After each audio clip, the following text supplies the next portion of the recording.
ser nivelado, perfilado y compactado, y mejorado de ser el caso, ¿no? Si es que ha requerido este procedimiento previo, se hace como procedimiento de aceptación de trabajos, control de calidad, el ensayo de deflectometría. ¿Ya? Entonces, desde la subrasante, recuerden eso, hace sobre la capa el nivel de subrasante. Después, si tuviera subbase, también. Si tuviera base granular, también. Y finalmente, en la carpeta de rodadura. En todas esas capas se hace este ensayo de deflectometría, ya para aceptar los trabajos realizados, ¿no?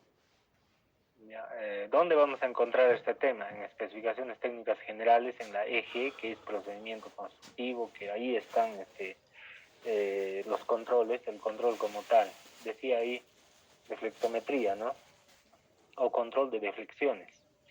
Ya cuando hemos visto en la primera unidad ese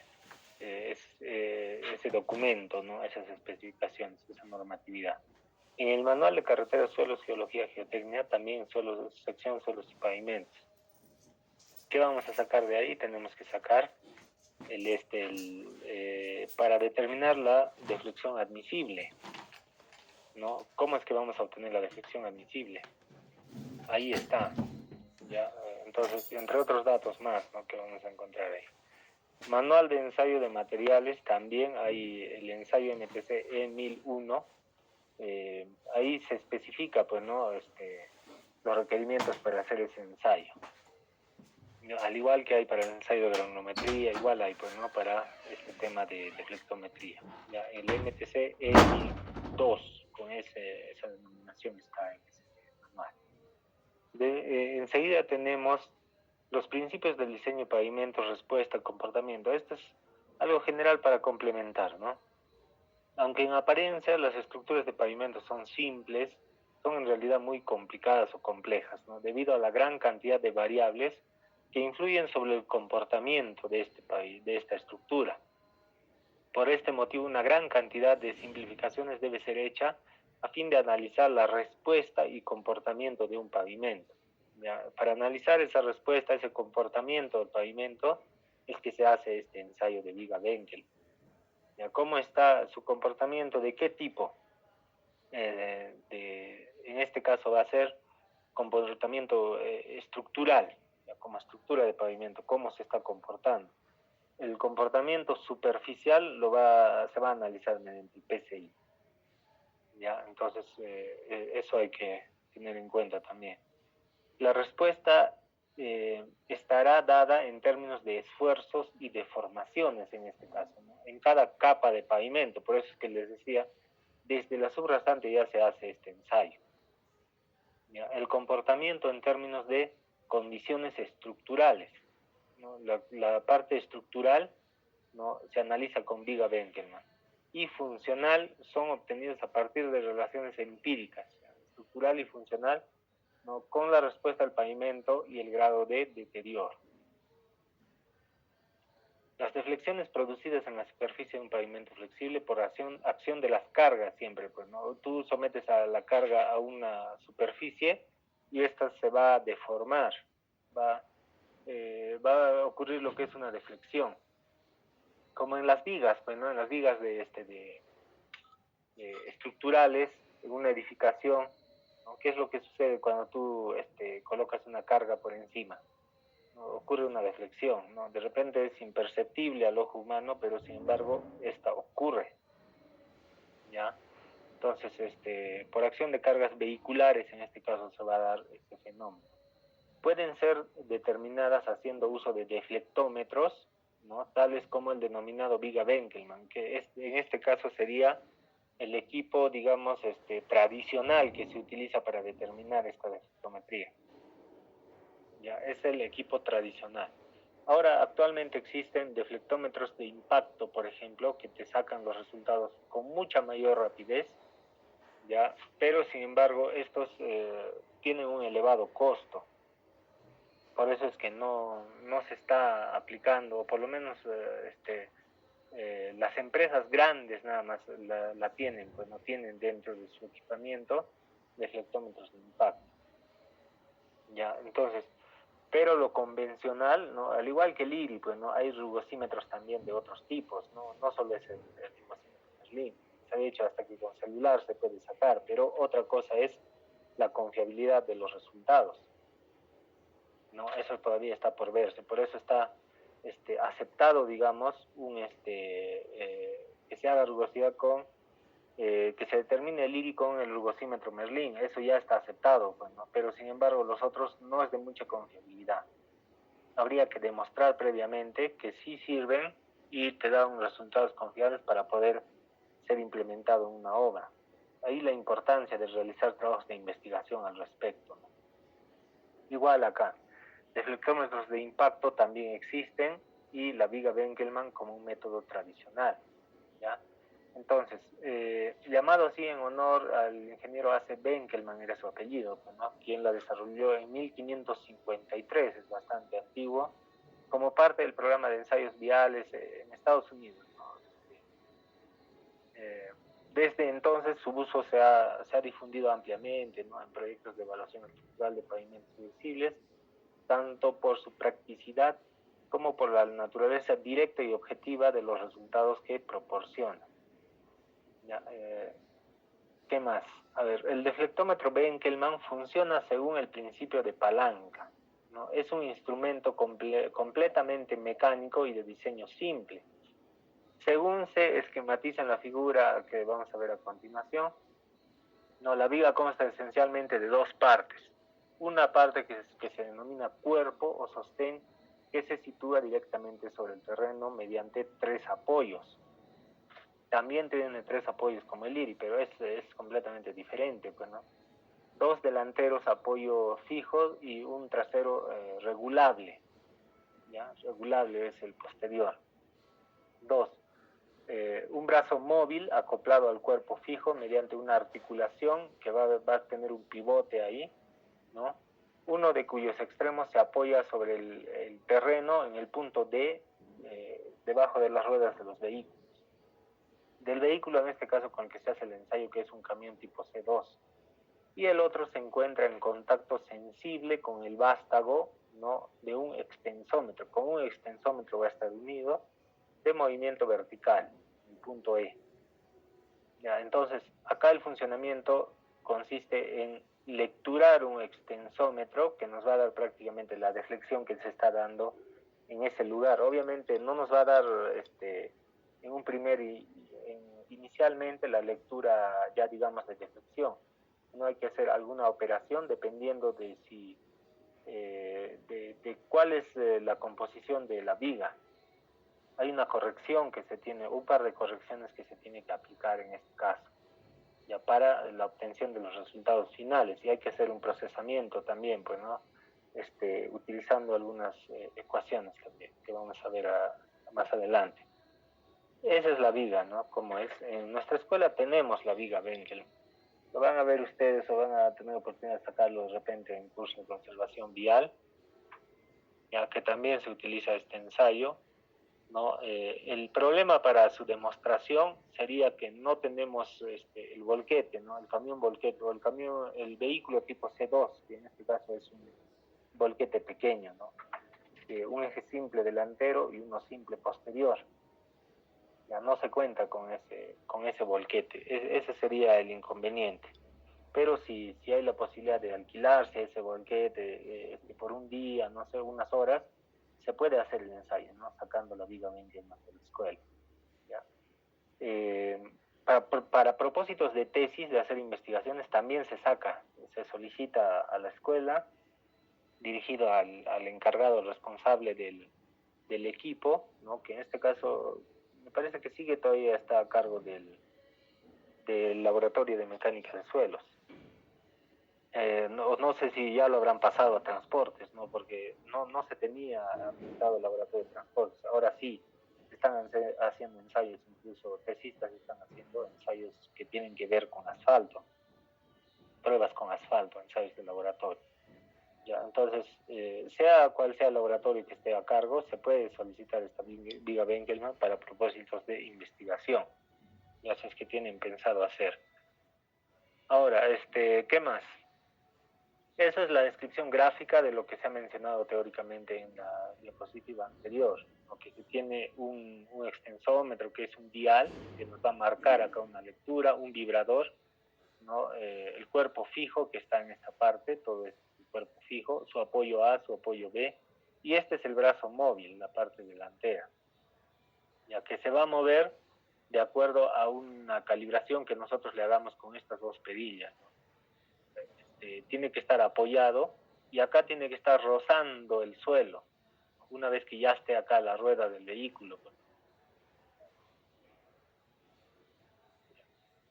Por esta parte va a estar la rueda del vehículo, camión tipo C2, así. Obviamente es circular, pues no es manual este gráfico, no se puede hacer bien. Ya está ahí apoyado ligeramente, ya ligeramente está apoyado. Entonces, acá una vez esas calibraciones para que esté ligeramente se hace utilizando estos tornillos de fijación, pues, ¿no? Para fijarlo al suelo, porque para trasladar tú tienes que soltar esto y la viga tiene que estar a esta altura más o menos, arriba, sin chocar el suelo, porque es bastante sensible. Lo retiras, lo elevas y lo sacas, lo trasladas y luego lo apoyas, va a estar flotando y ajustas este tornillo de fijación hasta que llegue al suelo. Ya, eso también se tiene que hacer como parte del procedimiento. ¿Ya? Y este es el pivote, pues, ¿no? Por donde va a girar. Digamos, si esto va a subir, esta parte de acá del otro lado de C va a bajar. Entonces, eso se va a manifestar en una lectura acá, en una lectura en un dial, en un extensómetro. Ya similar, digamos, a los extensómetros que tiene el ensayo de CBR, habrán visto ustedes en laboratorio, tienen un dial también, ¿no? Donde se lectura valores. Ya, entonces, eso es de esa manera funciona. Ya, ahora, ¿qué más? A ver, siguiente diapositiva. Acá, normas de deflectometría en el Perú. ¿Cómo está normado la deflectometría en el Perú? En el Manual de Carreteras, Suelos, Geología, Geotecnia y Pavimentos del 2013 que está vigente, ¿no? En su sección Suelos y Pavimentos van a encontrar ustedes una tabla que va a decir deflexiones características según su tipo, el tipo de carretera. ¿Se acuerdan que hablamos en la anterior clase de IRI característico? ¿No? Es como un IRI representativo de una determinada zona donde se ha hecho el ensayo. Acá de igual manera vamos a llamar nosotros deflexión característica de sub C. Ya, entonces, ¿cómo vamos a saber cuál de estas ecuaciones vamos a aplicar para hallar la deflexión característica? La cual se debe comparar con esta deflexión admisible. Ya, nosotros no hallamos una deflexión, digamos, en la distribución de una carretera. Hacemos Viga-Benkelman acá. Después hacemos por acá, que está normado eso también, esta distancia, ¿no? A la cual se debe separar. Acá hacemos otra viga, acá hacemos otra viga, más o menos es así. ¿Ya?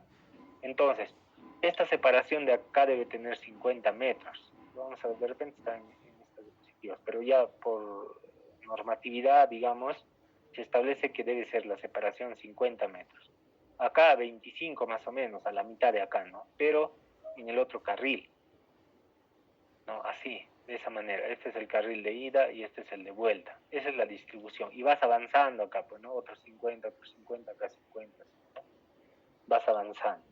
Entonces, este es el lado derecho, el lado izquierdo, así sucesivamente. Dentro de la tabla de registro se va anotando esos datos, digamos, ¿no? Del ensayo. Entonces, hay una deflexión admisible que debemos calcular teóricamente, no dato de campo, sino teóricamente, que está en función del ESAL. ¿Ya? ESAL en valores, en unidades de millones. ¿Ya? Por ejemplo, si es que nuestro ESAL es 1.600.000, digamos, 600.000, ya saben qué cosa es ESAL, pues, ¿no? Es el número de ejes equivalentes. Ya, otra cosa es que todavía no han practicado el cálculo de este valor, cómo se calcula, que tiene que ver con un estudio de tráfico. Ya, recuerden que les había mencionado en clases presenciales que ese valor va a salir del estudio de tráfico. Otra cosa es decir, por ejemplo, como dice este caso, el índice medio diario es 4.000, digamos, es 3.000 vehículos al día, que está dentro de este rango. Ya, es 3.000 vehículos al día, ya, digamos que pasa ese número. Ya. Pero dentro de esa composición de 3.000 vehículos que pasan un día por esta vía entre ida y vuelta, ¿no? Acá digamos 1.800 y acá el resto pasa para completar los 3.000 en un día. Ese es el reporte, digamos, en promedio, el índice medio diario semanal, que después se convierte en índice medio diario anual, ¿no? Que ese es este índice medio diario anual. Pero el conteo se hace solamente durante una semana, ya de lunes a viernes, de preferencia la semana más crítica, pues, ¿no? Donde hay mayor tráfico vehicular durante el año. ¿Ya? Entonces, se determina, digamos, que hay 3.000 vehículos al día, ese es el índice medio diario anual. ¿Ya? Pero una cosa es este índice medio diario anual y otra cosa es el valor de ESAL. ¿Ya? El valor de ESAL es otra cosa. ¿Por qué? Porque esto tiene que ver con el número de ejes equivalentes que pasa por esa carretera durante el periodo de diseño, por ejemplo, 10 años. Ya, por ejemplo, 10 años. Ya, durante 10 años. Ya, entonces, ingeniero, si esto es para un año, ¿lo tengo que multiplicar por 10? No, no es así. Ya, esto solamente es la cantidad de vehículos que pasan.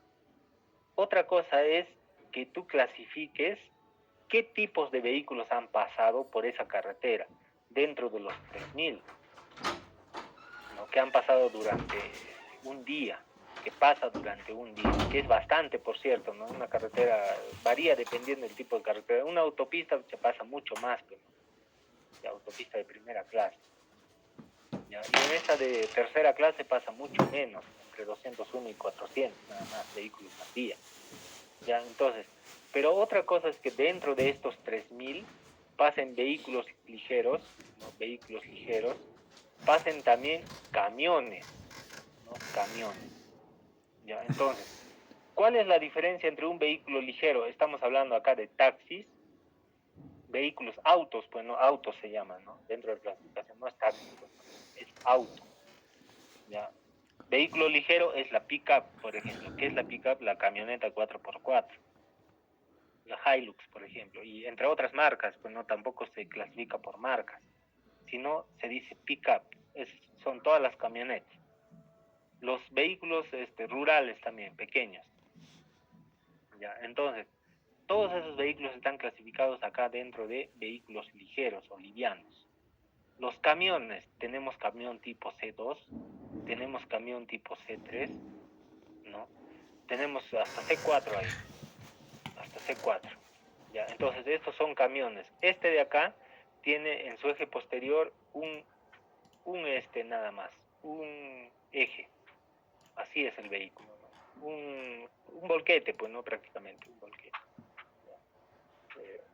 No me está saliendo bien el gráfico, pero ya, este camión C3 tiene dos ejes en la parte posterior, la parte delantera uno solo.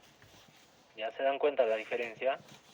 ¿Ya? Entonces, ¿qué cosa hace? ¿Cuál es la diferencia en el ESAR? Acá te dicen 3.000 vehículos, pero no sabemos cuántos de este tipo, cuántos de este otro tipo, cuántos vehículos livianos están pasando. Imagínense que todos fueran vehículos livianos, estamos hablando de otra cosa, pero no, prácticamente el daño que va a ocasionar al pavimento es casi nulo. Es mínimo el daño que va a causar estos vehículos livianos. Pero si es que dentro de nuestro estudio de tráfico hemos identificado que van a pasar camiones C2, C3, ya estamos hablando de que la carretera va a sufrir un daño mayor si es que detectamos que la mayor cantidad de vehículos que son estos que pasan. Imagínense que pasan los vehículos de otro tipo, los vehículos que tienen un eje delantero, dos ejes en el intermedio, tres ejes posteriores, ¿no? Tres ejes posteriores, eje simple, eje tándem, eje trídem, eso también hemos hablado. Que pase estos vehículos, bastantes de estos trailers, digamos, ya que pasen bastante. Entonces, eso va a hacer que se cause un daño diferente al que causa el vehículo liviano, obviamente por la carga que va a soportar el pavimento. ¿Ya? Entonces, Este eje de sal se llama número de ejes equivalentes. ¿Ya? ¿Equivalentes a qué? A este camión tipo C2. ¿Ya? A ese camión tipo C2. Entonces nos concentramos en este vehículo, camión tipo C2, cuyo eje posterior se caracteriza por pesar 8.2 toneladas. Ya se caracteriza por pesar 8.2 toneladas el eje posterior. ¿Ya? ¿Cómo así debe pesar 8.2? Nosotros agarramos toda la longitud, ponemos a la balanza que entre los 2/3 del vehículo, de toda su longitud, y en la balanza vemos si está pesando 8.2 toneladas. ¿Eso se puede calibrar? Sí, se puede calibrar. No, ese camión justamente utilizamos para hacer deflectometría, y para el conteo de ejes equivalentes también se utiliza digamos, se hace una idea de que está pasando ese tipo de vehículos por la carretera. ¿Ya? Entonces, esta cantidad de sal quiere decir el número de ejes que van a pasar de este tipo, cuya carga va a ser de 8.2 toneladas. ¿Cuántos de esos ejes van a pasar en, digamos, ejes equivalentes? Este tipo de camión que está arriba, ¿a cuántos ejes equivalentes equivaldrá? Ya, obviamente va a equivaler a más de 8.2, va a equivaler, digamos, a 3.5, digamos, ejes de este tipo, cuya carga es 8.2 toneladas. Equivale, digamos, a 3.5. Eso se va acumulando en este valor. ¿Ya? Acá, vehículos ligeros, ¿a cuántos creen que equivale? ¿Cuántos ejes? Varios de estos vehículos equivalen a uno de estos. ¿Ya? En cambio, acá equivale a más, ¿no? 3 de estos ejes. Digamos, ¿no? Son valores numéricos, digamos, que yo estoy asumiendo. Puede ser más, puede ser menos. ¿Ya? Entonces, de estos de acá, va a ser necesario que pasen, digamos, unos 500 vehículos, por decir, ¿no? Es un número que me estoy inventando, ojo, o sea, no es exacto ese valor. Unos 500 vehículos de ese tipo, para que recién haga daño como uno. Y eso uno se va aumentando acá. Esto 3, si es que yo he contado ahí en mi carretera, se va aumentando acá. Hasta que llega a una cantidad, digamos, yo he contado, que en total van a ser 1.600.000 ¿ya? Ejes equivalentes durante 10 años.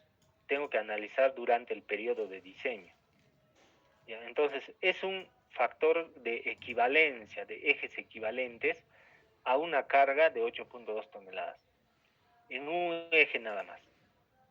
¿Ya? Entonces, nosotros acá, digamos, esto por decir, pesa como 1.5, digamos, ¿no? Acá pesa 1.5 también.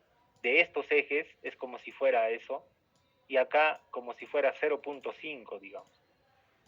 Sumado esto da 3.5, es algo así. ¿Ya? ¿Cuántos de estos ejes está pasando? 3.5, si es que encuentro yo este tipo de vehículo.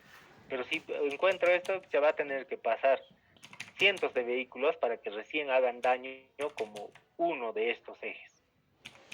¿Ya? Esa es la diferencia, pues, ¿no? ¿Qué tal pasan puro de estos 3.000, puro vehículos ligeros? Entonces mi ESAL va a ser bastante bajo, va a ser, ¿ya? Bastante bajo. Pero ¿qué tal de estos 3.000 son puro de estos trailers? O camión C2 para arriba. Entonces este ESAL se va a subir para arriba, pues no va a ser bastante elevado, va a llegar a millones. Ya puede llegar a 1 millón, 2 millones, 3 millones, 20 millones, 30 millones. En estos casos de la carretera autopista de primera clase, ¿no? Donde transitan vehículos pesados, ¿no? Ahí llega pues bastante, ¿no? Bastante, pasa los 10 millones, bastantes millones. ¿Ya? ¿Y este valor para qué nos va a servir? Es una variable de diseño de pavimento. De este valor de ESAL va a depender, otra vez, varias veces ya les he dicho esto, ¿no? Los espesores de mi pavimento, ¿ya? Su base y carpeta de rodadura, que ya es más delgado, ¿no? ¿Ya? Este espesor, ¿no? Digamos de acá va a ser 20, acá digamos también 20 y acá 5 centímetros. ¿Ya? Mientras mayor sea este valor de sal, mis espesores también me va a pedir más grueso, mayor. Esta es la subrasante, ¿no? Que no es como capa, ¿no? La estructura del pavimento solo es esto, por encima de la subrasante. Eso nada más es estructura del pavimento, esto no. Es suelo de fundación. No, terreno natural mejorado, nivelado, perfilado, compactado, algunos casos mejorado. ¿Ya? Entonces, los espesores va a depender de este sal, ya que depende del estudio de tráfico, ¿no? Entonces, eso tienen que tener claro, tienen que tener claro. ¿Dónde van a ejercitarse ustedes el cálculo de este sal? Específicamente van a hacer ese trabajo bastante detallado en el curso de diseño de pavimentos. Ahí van a hacer. Estos espesores van a determinar en función de este sal y en función del módulo resiliente de la subrasante. Ya, módulo resiliente de la subrasante. Que esto se determina actualmente, puede ser determinado con el ensayo de placa de carga o ensayo triaxial dinámico, ¿no? Teniendo en cuenta que la carga no es estática, sino es móvil, pues, y vehículo. Pero existe una ecuación que te permite determinar a partir del valor de CBR, eso ya hemos hablado, a partir del valor de CBR de la subrasante, tú puedes saber cuánto es el módulo resiliente y por ende determinar el espesor del pavimento. Ya, mientras mayor es el valor de CBR o del módulo resiliente, este espesor también se va a reducir. ¿Por qué? Porque el CBR tiene relación directa, pues, ¿no?, con la resistencia, digamos, del suelo, el valor relativo de soporte, ¿no? Mientras este valor relativo de soporte es alto, o sea, soporta alta carga, altas cargas, esto va a necesitar menor espesor, pues, ¿no? Pero si este CBR es bajo, el espesor te va a pedir más grueso, más de mayor dimensión. Esa es la relación que se tiene. Ya, entonces, eso primero, ¿no? Eso, digamos, en complemento a lo que estamos viendo ahora. Ya, en complemento a lo que estamos viendo ahora. A ver.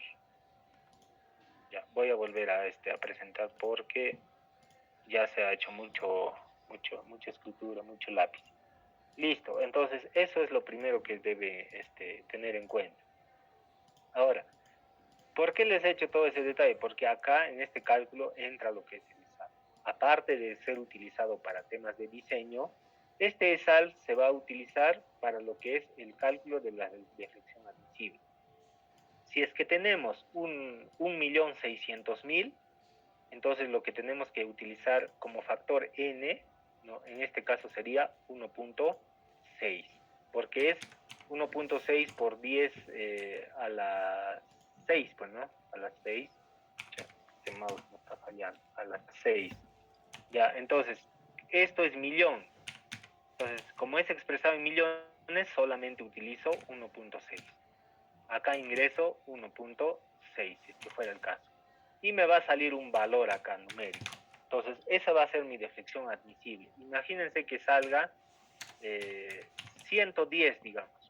110 lo veo. 110. Si es que me sale 110, yo este valor voy a comparar con esta deflexión característica. ¿A dónde estamos hablando? Acá. Digamos que estamos acá. O sea, hemos identificado nosotros que nuestra carretera tiene un índice medio diario de 3.000 vehículos al día. Entonces estamos hablando de una carretera de primera clase, ¿ya? Y acá nos está indicando que debemos utilizar para la deflexión característica la deflexión media, que es el promedio simplemente de las deflexiones que vamos a tener en todo nuestro tramo. Trabajamos acá, cada 50 metros. Promediamos estos valores, ya sea del carril derecho o izquierdo, o finalmente el conjunto de ambos, nos promediamos. Y eso es esta deflexión media. Y se acuerdan que había un factor estadístico por el cual deberíamos multiplicar la desviación estándar igual que el IRI, ¿no?, teniendo en cuenta esta parte que dice observación, la confiabilidad que nos pide acá para este tipo de carretera. Este tipo de carretera nos está pidiendo una confiabilidad del 95% y por ende para un 95% debemos utilizar ese factor, ese coeficiente para multiplicar a la desviación estándar. Y ya saben cómo se determina la desviación estándar.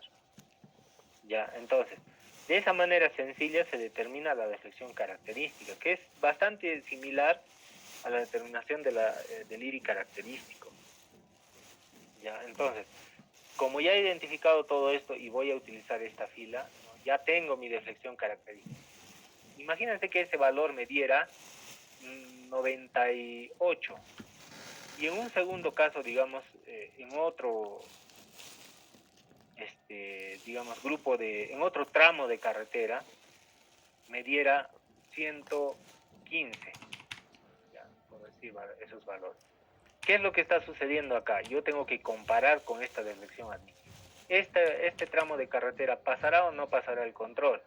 Simplemente me fijo, y como es menor a esta deflexión admisible, ¿no? Menor a esta deflexión admisible, ¿qué dicen ustedes? ¿Pasará o no pasará? ¿Cuál es el que pasa? ¿El de 98 o el de 115? O sea, ¿cuál estaría bien para ser aprobado, digamos, ya? Tu procedimiento de ejecución se ve reflejado en estas deflecciones, que se ha evaluado con las deflecciones, está bien. ¿A cuál le dirían? ¿Al que ha sacado 98 o al que ha sacado 115 como deflexión característica? A ver, alguien, sin temor a equivocarse, ¿no? Porque estamos en procedimiento de aprendizaje, pues no, acá estamos, yo no soy el supervisor o de la Contraloría, ¿no? Que viene a sancionar, digamos. ¿Cuál estaría correcto? A ver, alguien.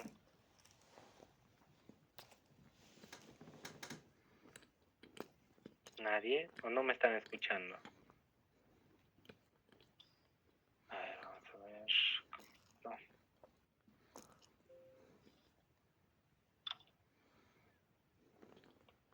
¿Qué dicen? A ver, voy a llamar a alguien, a ver si quieren hablar. A ver, Procopio, ¿tú qué dices?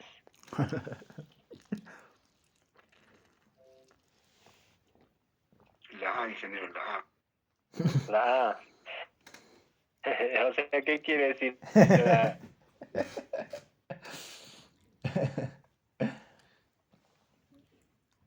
Ya, a ver, ya. Esta es la A, digamos, ¿no? Como dice compañero. Y esta es la B. Ya, acá estamos hablando de una deflexión característica de 98. Ya. Esta deflexión admisible, para que les quede más claro, para que no tengan esa duda de decir la 98, es la deflexión máxima, ¿no? Ya, la deflexión máxima. Es un valor máximo. Ya, entonces, como máximo a mí me ha debido dar 110. Como acá me da 98, mi carretera está súper bien, pues, ¿no? En cuanto a este parámetro, evaluación de este parámetro, deflexión. En deflectometría está bien. Entonces, ¿qué puedo decir yo de acá? Que tu procedimiento está bien, ha sido el correcto, ¿no? Que está, yo diría, directamente relacionado con la calidad del material. O sea, cuando tú has respetado dentro de tu procedimiento la gradación, el valor de abrasión de los ángeles y demás controles que se hacen a los materiales que se utilizan en la capa de pavimento, de las diferentes capas, ¿no? Has cumplido con eso. Lo más probable, sumado eso al tema de compactación, ojo con eso, al tema de compactación, ha llegado al 100% de la máxima densidad seca del ensayo Proctor, por ejemplo, si es que has estado trabajando con base granular, ¿no? Entonces no vas a tener problemas, acá va a pasar. Este ensayo de fletometría va a pasar. Pero si tú has hecho tus mandraques cuando te has querido pasar de listo, de vivo, como contratista, al hacer el ensayo de cono de arena para determinar el grado de compactación, y tú has sacado 101% incluso, cuando en realidad no era eso, ¿no? Has utilizado otras cosas que en campo se hace, pues, ¿no? En realidad suelen hacer algunos como una mala práctica, ¿no? Entonces, acá se va a notar. Cuando no tiene una buena compactación, una vía, acá se va a notar, porque está, digamos, directamente relacionado. Cuando la calidad del material es bueno, el procedimiento constructivo también ha sido bueno, hay una buena distribución homogénea, digamos, del material, y tu compactación también es adecuada, no vas a tener problemas para que pase este ensayo de reflectometría. Pero si has hecho todo lo contrario, no has utilizado un buen material, no has puesto menos porcentaje de piedra chancada, todo lo demás, y la compactación ha sido mala, te va a salir de acá y tu tramo va a salir rechazado.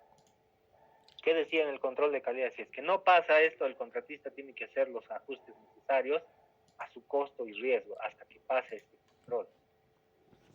Ya, ese es el resultado de que pase o no pase este control de deflectometría. ¿Ya? Entonces eso hay que tener en cuenta. Ya saben en qué consiste el cálculo, ¿no? Es bastante similar al de IRI también. Ya, ahora, ¿qué más? A ver, siguiente. ¿Hasta ahí se ha entendido? ¿Se entiende esta parte? De repente tienen alguna pregunta.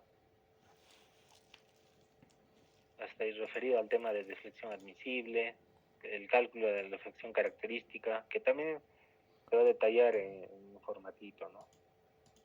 Ya, hasta acá creo que se ha entendido. Determinas el tipo de carretera, de acuerdo a eso, te va a decir este cuadrito que está en el manual de suelos, geología y geotecnia, ¿no? Te va a decir qué ecuación vas a utilizar de acuerdo al grado a la confiabilidad. Ya, eso lo comparas con la deflexión admisible que has obtenido, conociendo el valor de sal de diseño de tu carretera, y comparas simplemente, ¿no? Para ver si está bien o está observado el tramo, ¿no? Nada más. Acá, normas de deflectometría en el Perú, continuamos acá, ¿no? ¿Qué es lo que tenemos como teoría? ¿Qué es lo que dice acá? El radio de curvatura permite, este es otro parámetro que te permite determinar el ensayo de deflectometría. Vamos a poder determinar un radio de curvatura, conociendo la deformación recuperable en el eje vertical de la carga, o sea, acá. ¿Cuánto es la deflexión acá? Esta deflexión, ¿no?, es D sub 0. ¿Ya? O sea, es la máxima deflexión que se presenta. Porque les había dicho que tú pones el ensayo acá, digamos, la viga, acá pones, y vas a obtener lecturas, ¿no?, acá con el dial. Cuando el vehículo va a estar en esta posición, que es la deflexión máxima, ¿se entiende? Va a avanzar el vehículo, digamos, acá 25 centímetros, normalmente esa es la distancia que avanza, 25 centímetros. ¿Cuál va a ser la deflexión a esos 25? A 50, ¿cuál va a ser? A 75, ¿cuál va a ser? A 1 metro, a 1,50, 2 metros, ¿no? ¿Cuánto va a ser? Se supone a mayor distancia ya no va a registrar deflexión, pues, ¿no? Porque esto se va a recuperar, ya, digamos, lo más posible. ¿Ya? Entonces, eso se registra, ¿no? ¿Cuánto de deflexión? Cada vez que se va alejando el vehículo, la deflexión va bajando también, ¿no? Entonces, acá se va a dar lo que es un radio de curvatura, acá un radio de curvatura, que tiene su interpretación, ¿eh? Tiene su interpretación. Permite determinar la magnitud de la deformación lineal por tracción que sufren las capas asfálticas al flexionar bajo acciones de cargas de tránsito. ¿Ya?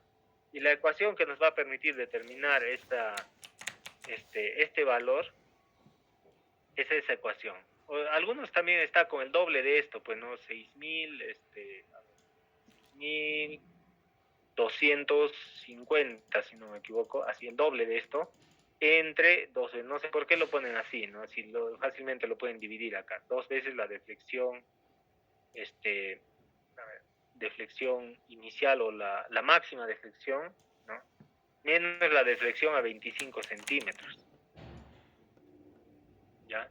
Entonces, de esta forma también lo pueden encontrar, pero simplemente esa es una división de eso y queda acá.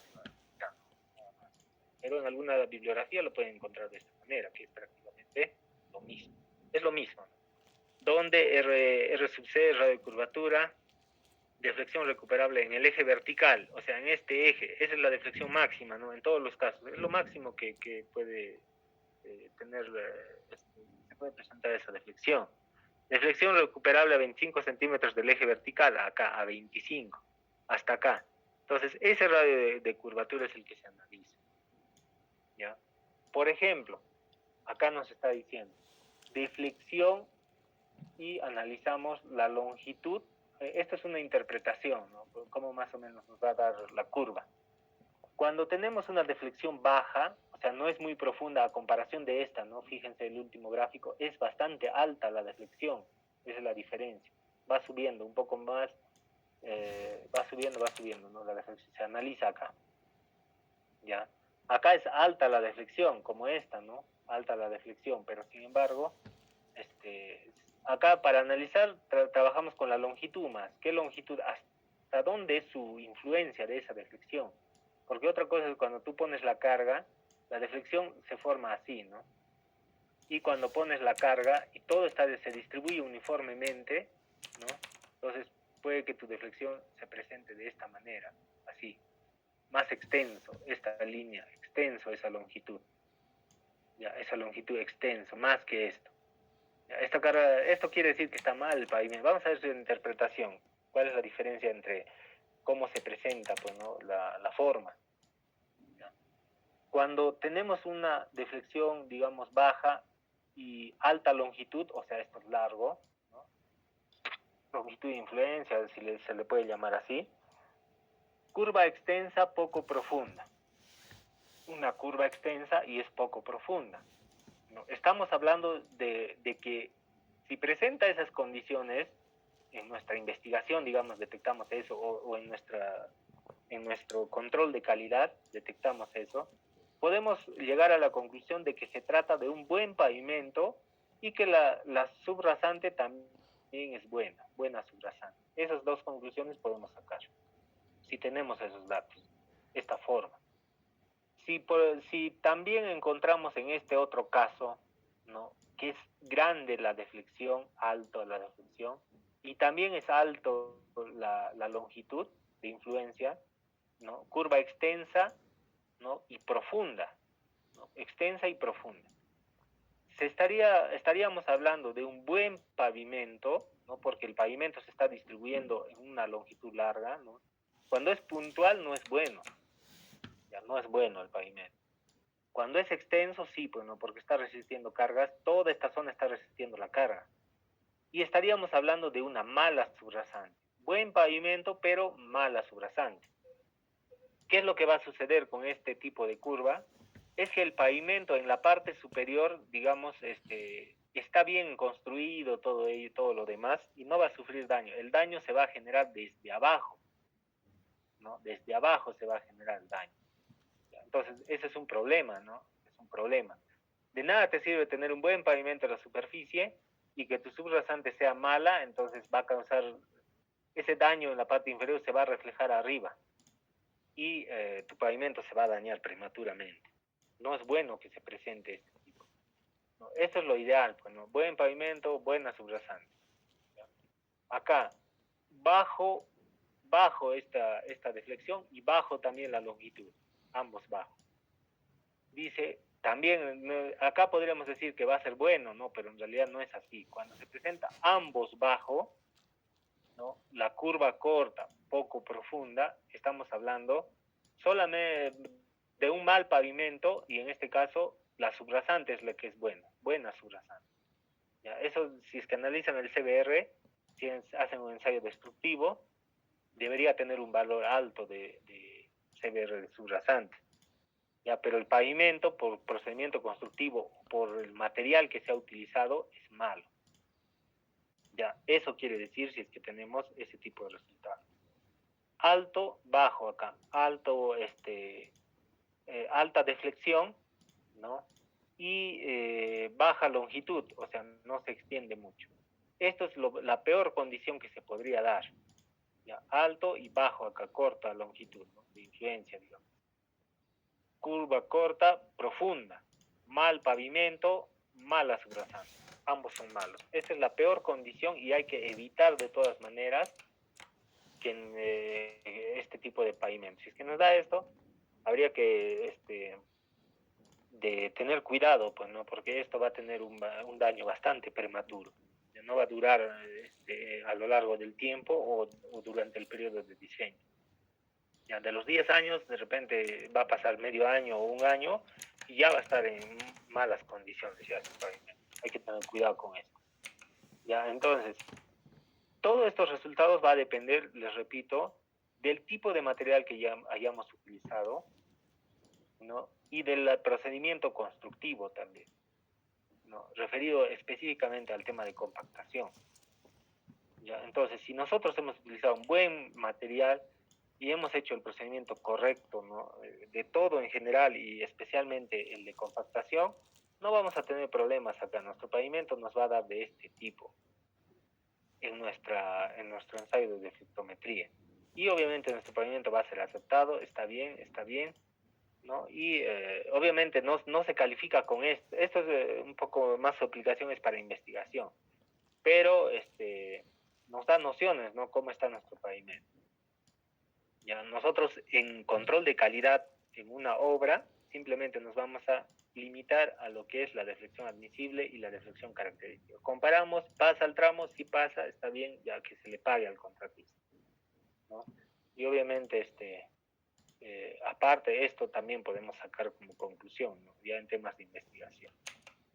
Ya, deflexiones en pavimentos, ¿no? Esta es la carga, mire, de 8.2 toneladas que nos brinda el camión tipo C2, ¿no?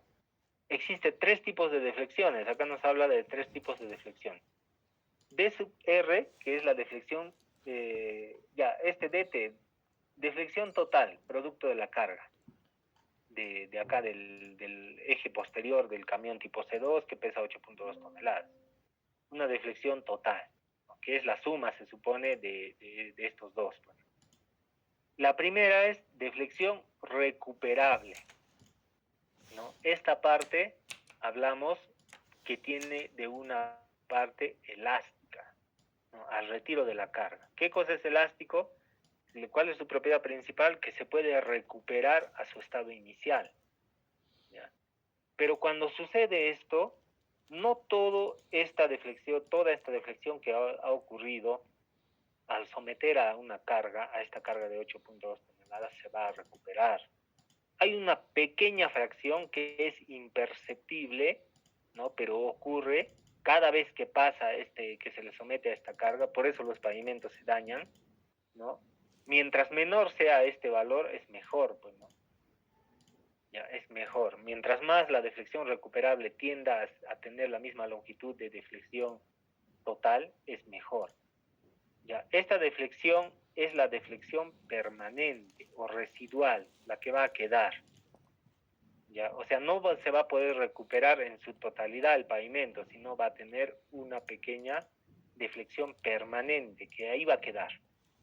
No se va a recuperar. ¿Eso qué forma parte? Forma parte de un estado plástico. ¿Ya se acuerdan ustedes el plástico?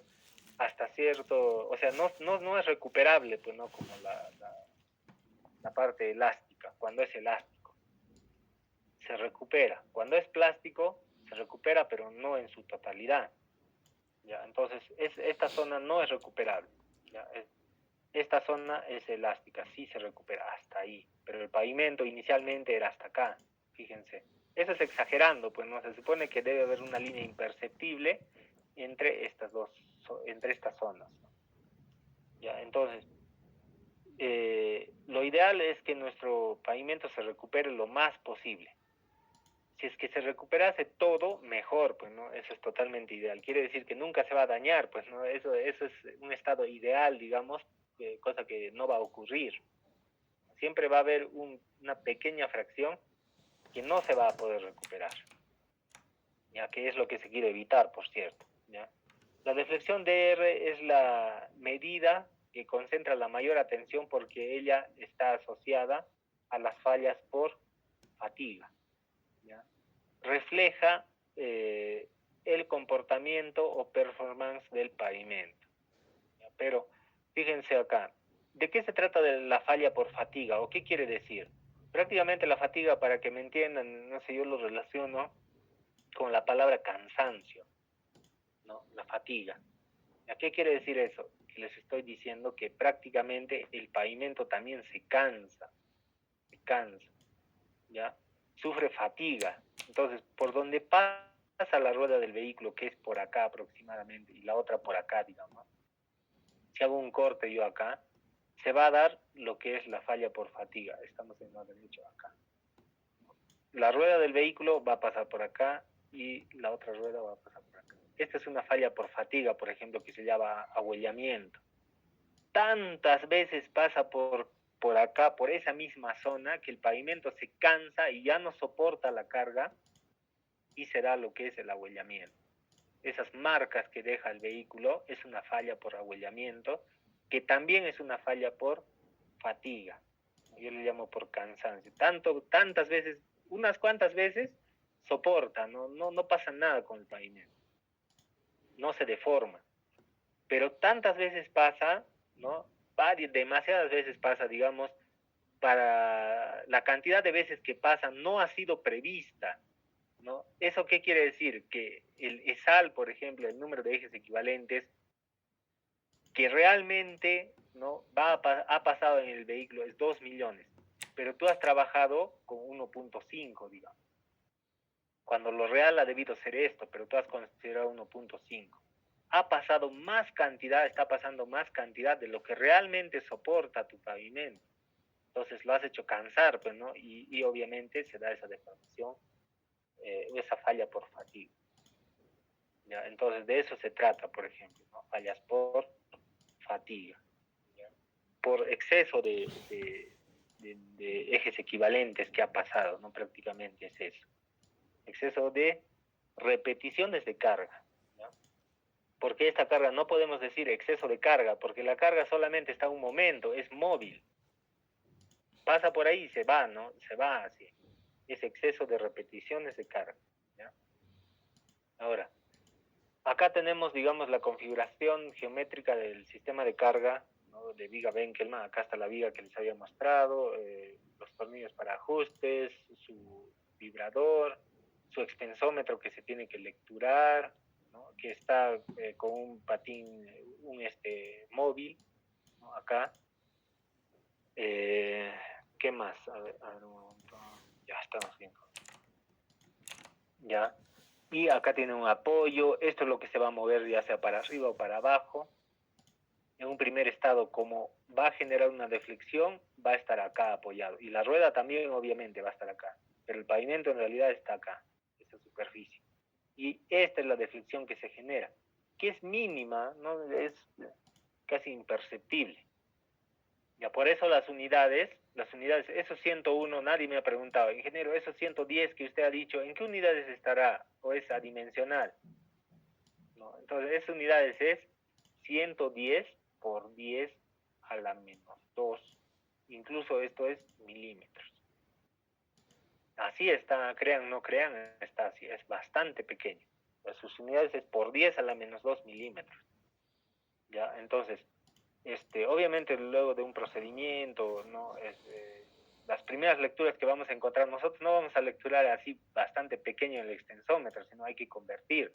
Acá obtenemos lecturas de 8, lecturas digamos de 30, no sé, ¿no?, diferentes valores, que después de hacer un procedimiento de cálculo vamos a obtener en estas unidades, ¿ya? En esas unidades. Entonces eso hay que tener en cuenta. Ahora, el eje vertical es esto, ¿no? Y hay una varilla acá, en el eje posterior del camión. ¿Para qué? Para marcar, ¿no? De acá nosotros nos marcamos en el suelo 25 centímetros, 25, acá hay 50, 75, 1 metro, así sucesivamente, ¿no? A ver, no es hacia ese lado, ¿no? Es hacia este lado. 25, 50 cuando va avanzando, ¿no? Mientras más se aleja, hay un L máximo, ¿no? L máximo, que se puede considerar, por ejemplo, 1,50 m, 2 metros, 2,50 algunos consideran. ¿Qué quiere decir eso? Simplemente va a ser la lectura máxima donde ya no se va a registrar cambio acá. Ya va cambiando, digamos, 8, 10, 30, 35 y 39. Ahí queda, digamos, ¿no?, de las lecturas. No sé si son 5 o 4 acá. 4 creo que son. Pero el último, digamos, me da 39. Y sigue avanzando el camión y ya no se produce cambio acá. Ya no se produce cambio. Entonces, ¿qué quiere decir? Que eso es la lectura, digamos, máxima que yo he podido tener a una distancia ya donde no hay influencia, pues, ¿no?, en esta zona. ¿No? Ya no se genera una curvatura, una deflexión, ¿no? Ya no se genera más efectos de la carga sobre este punto. Ya no hay influencia. Entonces, más o menos esa distancia es unos 50 a más, bueno, 2,50 metros, otros hasta 5 metros, dice. Ya, para mí simplemente es donde ya no se mueve el dial, ya no hay pues, influencia, ya no existe incremento de la lectura. Ya, entonces de eso se trata. Ahora, ¿qué más? A ver, este eje, por más que nosotros lo vemos así, pero si hacemos un corte, digamos, lo vemos en otro sentido, hacemos un corte acá, vamos a verlo de esta manera, ¿no? Dos ejes, este eje simple que lo vemos así, uno solo, al otro lado se supone del camión está otro eje, pero cada lado del eje, a este lado también existen dos ruedas, es así, su configuración de dos ruedas es. ¿Ya? Entonces acá es donde se pone el equipo, pues, este extremo de la viga, ahí es donde se pone, en el medio. Ya, en el medio se pone. Y estas son características geométricas ya pues, ¿no? Que tiene que ver si acá es un radio, digamos, sobre la sección de contacto, ¿no? Acá el radio que se genera es como 1 y esto es como 3 veces, ¿no? La separación de eje. Ya está algo, es eso simplemente, ¿no? No es otra cosa. A ver, acá es la disposición, el esquema de frecuencia de mediciones. Acá tenemos por este lado, digamos, una vía. No, acá, por ejemplo, el carril derecho y el carril izquierdo de retorno, tenemos que hacer una distancia de 50 metros entre punto de ensayo y punto de ensayo. ¿Ya? Esta separación desde el borde de la calzada también tiene su especificación. Tiene a qué distancia debe hacer, vamos a ver más adelante. Acá también no es en el eje del carril, que es lo que pareciera acá, es pegado al borde. Por donde pasa la rueda del vehículo, pues, ¿no? Ahí, más o menos se hace ahí, porque es el lugar más crítico, digamos. No vas a hacer acá, en el medio de este carril, por donde casi no transitan los vehículos. ¿Ya? No pasa la rueda del vehículo por ahí, ¿no? Hay un vacío ahí entre rueda y rueda. ¿Ya? Entonces, eso hay que considerar. Y esta separación depende pues, del ancho del carril, creo, ¿no? Del carril, claro, del carril, no de la calzada. Ya, entonces, acá vamos a tener lo siguiente, ¿no? Acá, por ejemplo, si es que nosotros agarramos 50 acá para el lado derecho y hemos empezado en la progresiva 0 más 0, 0, 0, ¿no? Acá esta progresiva para el lado izquierdo debemos empezar en 0, 0 más 25. Y acá sumarle, obviamente, más 50, 0 más 0, 75. Y así sucesivamente vamos incrementando más 25 más 25. Acá sí hemos empezado en el 0. Acá esta siguiente ya no va a tocar en el 25 o el 75, sino va a tocar en el 0 más 0,50. Estamos hablando de una diferencia de 25 metros acá y entre punto y punto del mismo carril 50 metros. Eso es lo que el esquema que se utiliza para hacer esa distribución de ensayos. ¿Ya? Esquema de frecuencia de ensayo con propósito de evaluación estructural. ¿Ya? Cuando se hace evaluaciones, no como aceptación de trabajos, esto es para procedimiento constructivo de aceptación, ¿no? De aceptación de trabajos. Prácticamente, digamos, estamos hablando de la EG, ¿no? Por procedimientos constructivos. O sea, tú terminas de ejecutar tu carretera, debes utilizar este esquema. Este esquema lo vas a utilizar para hacer evaluación estructural del pavimento. ¿Ya? O sea, si tú, digamos, ha pasado 2 años de que la carretera ya se ha construido y tú quieres evaluar cómo está el estado de su deflectometría, sigue estando de repente dentro menos del ESAL de diseño, perdón, de la deflexión admisible, sigue estando dentro de ese rango, o de repente ya está sobrepasando. ¿Ya? Entonces, tú puedes hacer cada 200 metros acá y entre carril y carril cada 100 metros debe ser la distancia. ¿Ya? Entonces, eso es con propósito de hacer evaluaciones para hacer de repente un mantenimiento periódico, rutinario, posteriormente, o de repente añadirle una capa más si es que el defecto fuera la construcción de la carpeta de rodadura, podría ser, ¿no? Se puede tomar alguna decisión ahí. ¿Ya? Entonces, de acuerdo a los resultados, pues, ¿no? Si todo está ok, no hay problema, ¿no? Simplemente se dice, se recomienda, o sea, se concluye que el estado del pavimento es bueno, ¿no? ¿Ya? acá está, ¿no? Distancia desde el borde del pavimento a la que se debe hacer, desde el borde del pavimento hasta donde debe hacer el ensayo. Ancho de carril, cuando el ancho de carril es 270, ¿no? Tú tienes que hacer la distancia del borde a 45 centímetros. Cuando tu ancho de carril es 3 metros, a 60 centímetros. Cuando es 330, a 75 centímetros del borde de la calzada, ¿no? Del borde del pavimento, ¿no? Y si es mayor 360 o más, a 90 centímetros. ¿Ya? Entonces, digamos que es 3 metros a 60. Entonces, nosotros tenemos que agarrar, si este ancho de carril es 3 metros, nosotros tenemos que agarrar esta distancia hasta donde se hace el ensayo, 60 centímetros. Eso quiere decir, pero obviamente de este esquema, ¿no? Cuando es control de proceso constructivo. Eso se utiliza. Este es el manual de ensayo de materiales MTC E2000 de la EM 2016, ¿no? De ahí se saca esa indicación. Deflexión y radio de curvatura de pavimento flexible empleando viga Bengelman. La rueda dual externa del camión es ubicada sobre el punto seleccionado. Esta es rueda dual. Sobre este punto seleccionado. Sobre un punto seleccionado, ¿no? Entonces, para la correcta ubicación de la misma en la parte trasera externa del camión se coloca una guía vertical. Esta guía vertical, ¿ya? En correspondencia con el eje de carga, con este eje de carga, ¿no? El mismo eje.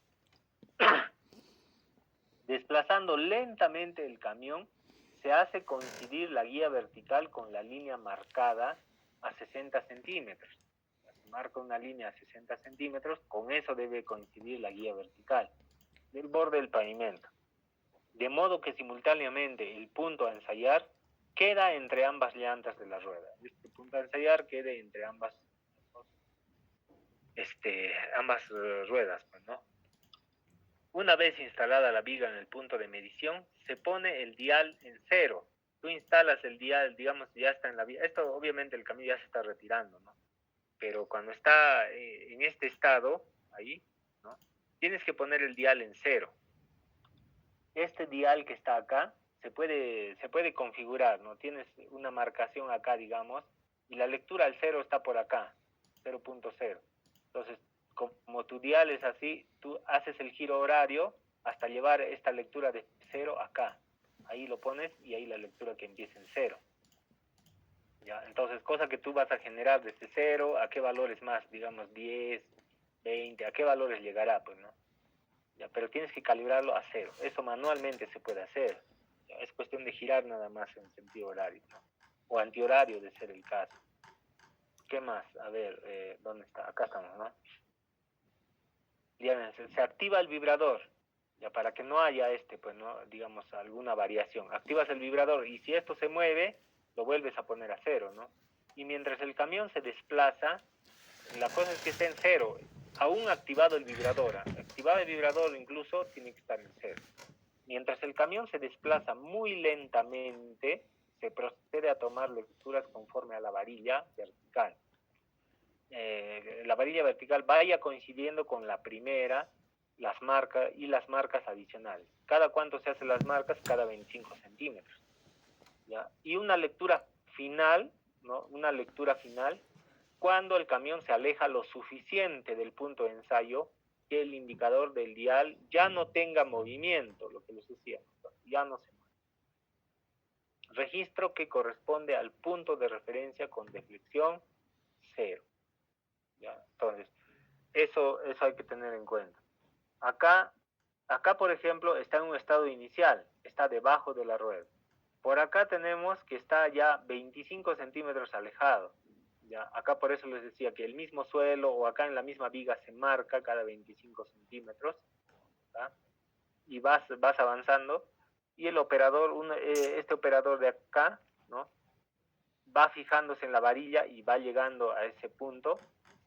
Llega al siguiente, ¿no? El primero ya está acá, el segundo ya estaría por acá, este punto, y tiene que gritar, pues, no decir ya, o sea, para que lecture el que está operando el equipo, y el otro anota, ya, le dice, el otro le dice, digamos, 8, en la siguiente lectura, ya le dice, y la siguiente lectura es 12 de repente, y le dicta también 12.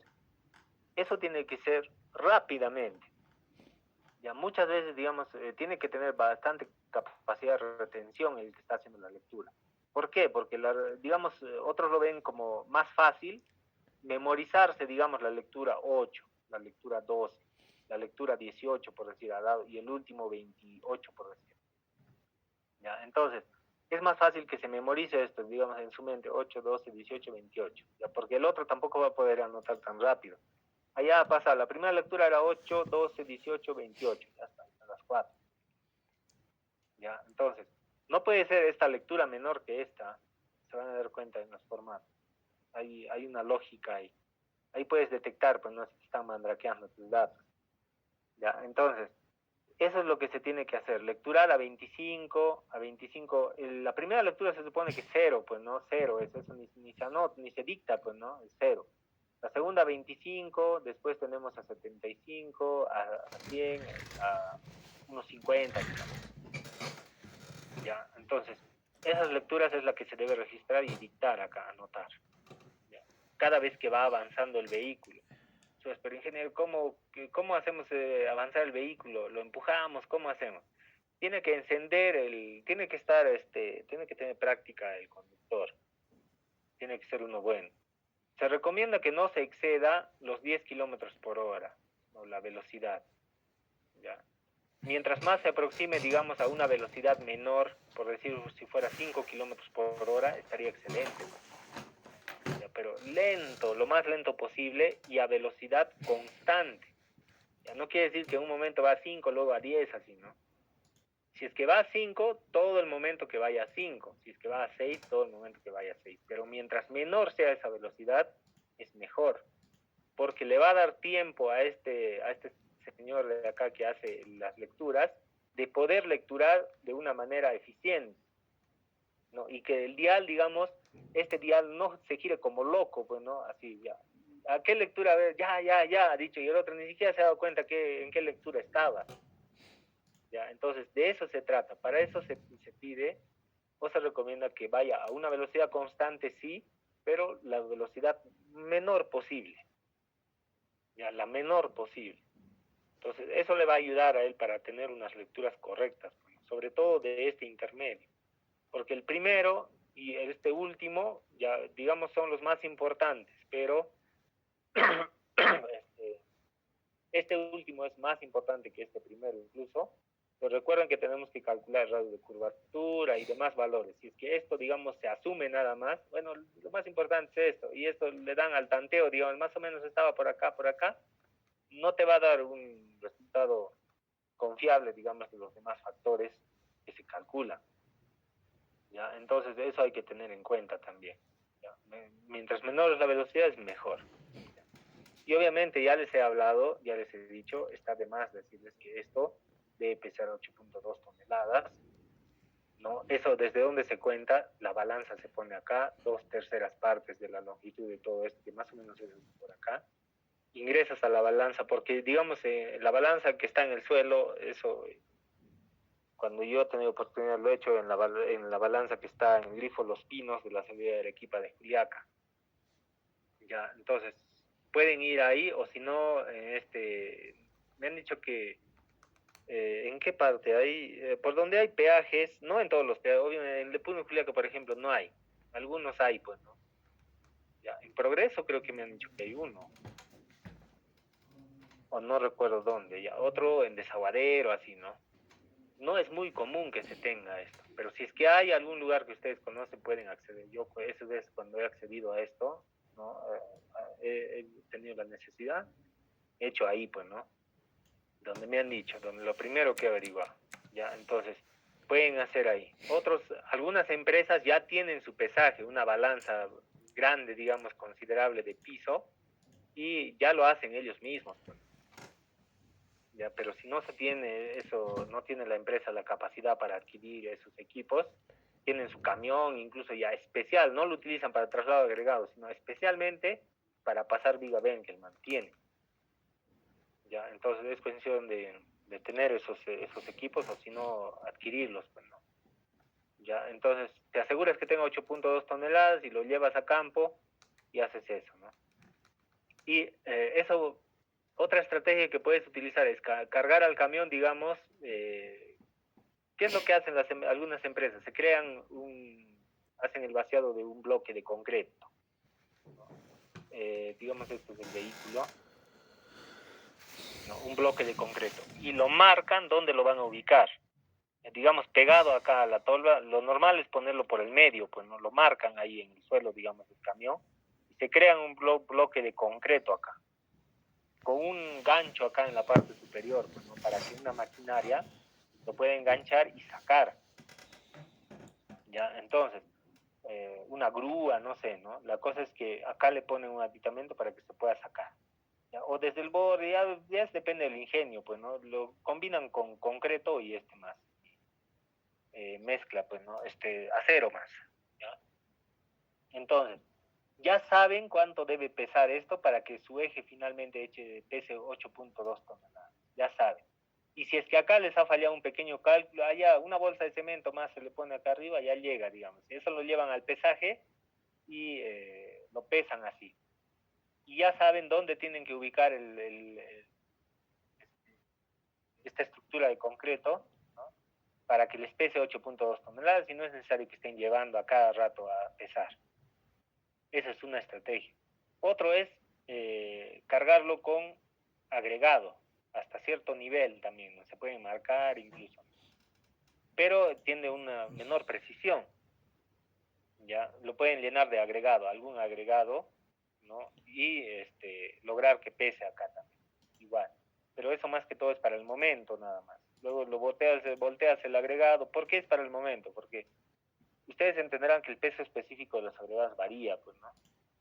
Es diferente. Mejor es hacerse un bloque de concreto. Otro también es utilizar bolsas de concreto, que ya se sabe que pesa 42.5 kilogramos cada bolsa.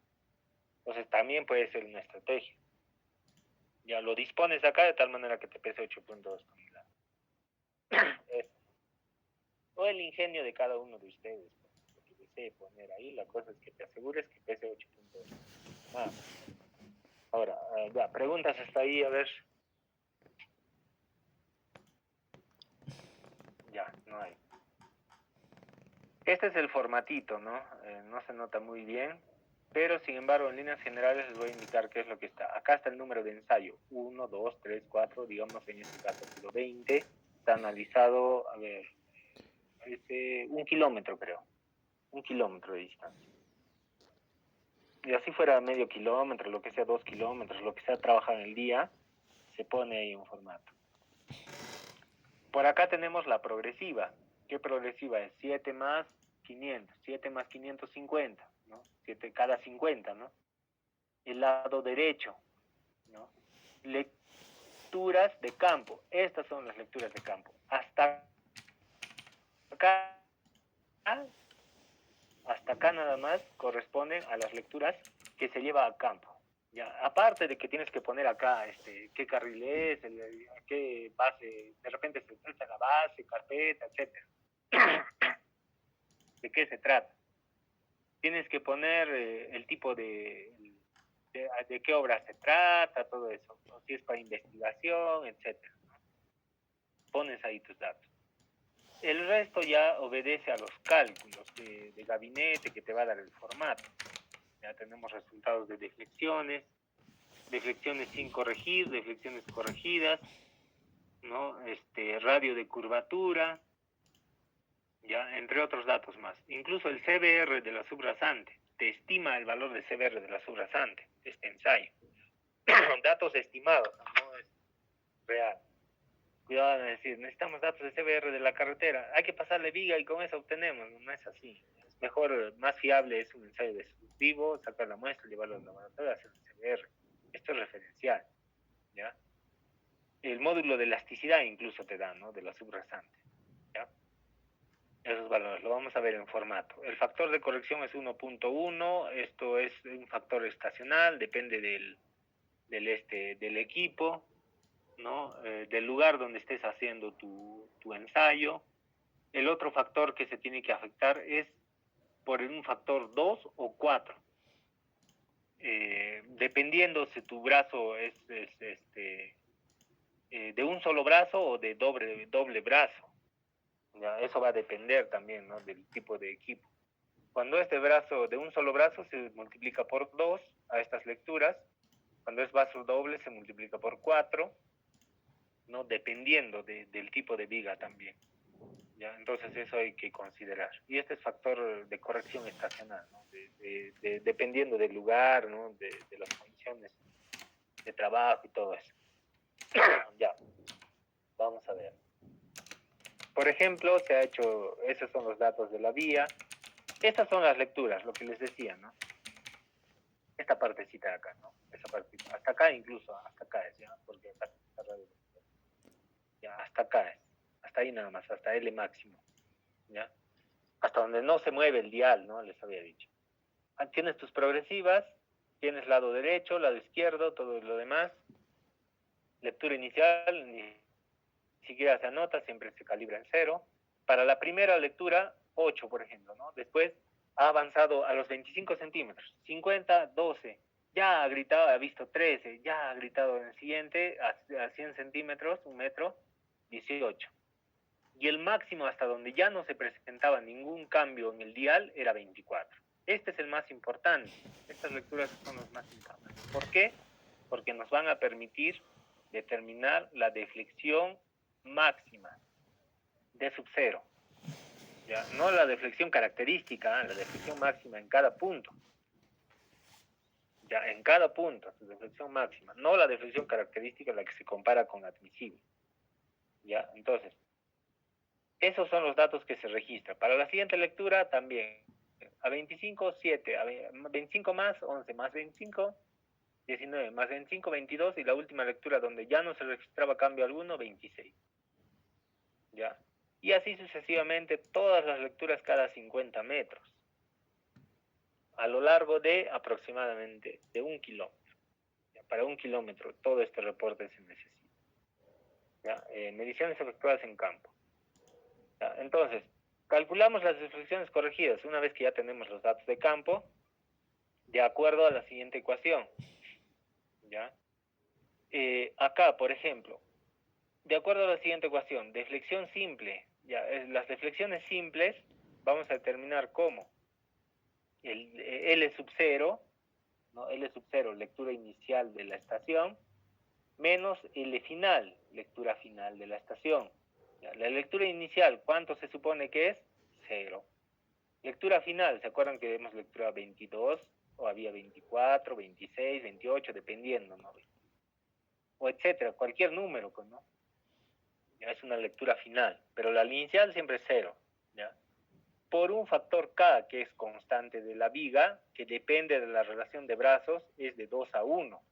¿Ya? La relación de brazos, es la relación de brazos. ¿Qué quiere decir eso? Que esta longitud, por ejemplo, es el doble de esta parte, digamos, donde el apoyo, donde se genera el pivote, el cambio, ¿no? Esta distancia es el doble de esta, es la relación, digamos, esto es 2K y esto es K, su distancia. Si esto es 1 metro, esto debería ser 2 metros. A esa relación de brazos se refiere. Hay vigas cuya relación de brazos, ¿no?